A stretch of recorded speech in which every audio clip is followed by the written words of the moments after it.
Do you have wealth? Well, based on how social scientists measure it, you probably have some.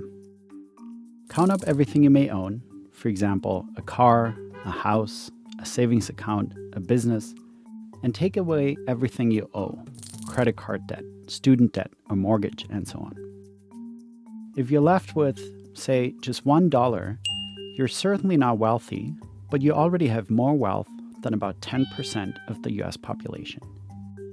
1 in 10 US households have either no wealth at all or are in fact in debt. But what about those with wealth? Just how much do they have?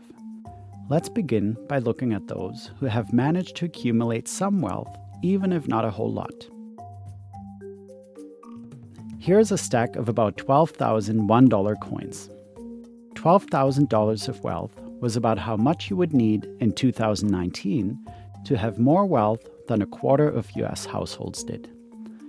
Not far away from that, with about $20,000 of wealth, we have the average Black household. Research has shown that Black wealth has been kept much lower than that of other groups for many decades now. In fact, it is a full $100,000 lower than the midpoint of the US wealth distribution.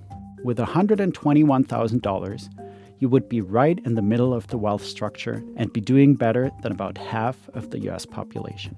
So let's keep going to see how the upper half is doing. Here is the average white family. It holds nearly 9 times as much wealth as the average Black family, whose wealth level you saw just a few seconds ago. It takes quite a bit more to move towards the top of the wealth structure. In fact, many more dollar coins than the height of the World Trade Center. For instance, to make it into the top quarter of the wealth structure, that is, to have a higher level of wealth than the bottom 75% of the population, you need at least $400,000. To be part of the wealthiest 10% already takes more than $1 million. The wealth of the top 10% has grown substantially over the last decades, but most of the growth actually occurred at the tippy top of that group, among the wealthiest 1%. To be part of that wealthy group, you'll need more than $11 million. That's a lot, and still far, far away from some of the wealthiest people in the country. Forbes magazine publishes a list of the 400 wealthiest individuals each year. To make it onto that list, you'd need not millions, but billions of dollars. Our stack of $1 coins now already reaches heights far beyond the International Space Station. At the top of the list is Jeff Bezos, founder of Amazon. Forbes estimated his total wealth at $115 billion in 2019. 2 years after that, during the first years of the COVID pandemic, Jeff Bezos' wealth grew by another 60%. We'd be running out of dollar coins, but the stack would just about reach the moon. By 2022, Jeff Bezos was not even the wealthiest US American anymore. That would be Elon Musk, with a level of wealth far beyond the moon. Wealth inequality in the US is nothing short of astronomical, and a lot of wealth is concentrated at the very, very top. Is there such thing as too much wealth? What if we decided there was? What if we drew a line at the top, a level above which we decide that no individual should continue to amass further wealth? We could argue that disproportionate wealth gives individuals too much power, too much political influence, and deprives the next generation of opportunity. Let's say we set the limit at $1 billion. $1 billion, of course, is still a lot. Here's the $1 billion mark. It is nearly 5 times the distance between Earth and the International Space Station. In fact, this line is so high that less than 1,000 individuals in the US are above it, and these people hold a lot more wealth beyond the $1 billion.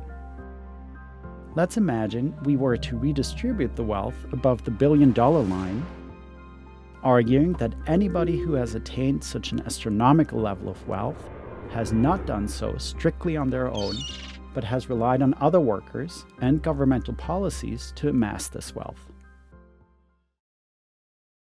So in this exercise, how should we redistribute the wealth?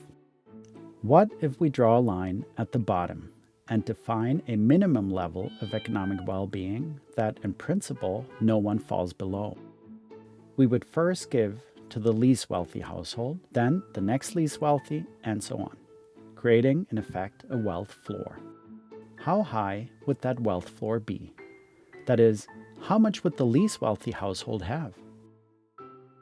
Well, it would be about $55,000, or about 360 feet of $1 coins, just higher than the Statue of Liberty. So who would be impacted by this?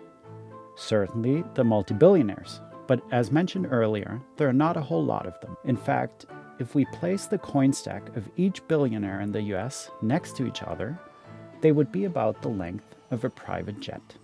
Compare that to the number of households whose wealth would be raised. More than 50 million households in the US would have a higher level of wealth than they have now. That is more than a third of all households. If we place their coin stacks next to each other, the line of $55,000 stacks would extend all the way from New York City to Chicago. It would take 12 hours to drive past the coin stacks for everyone whose wealth has been lifted. Redistributing wealth from above $1 billion to the bottom third of the US population may seem utopian, but we need to remember that the current system that allows individuals to accumulate astronomical levels of wealth at the expense of others is one that we as a society have designed. That means it's also possible to imagine and design something different.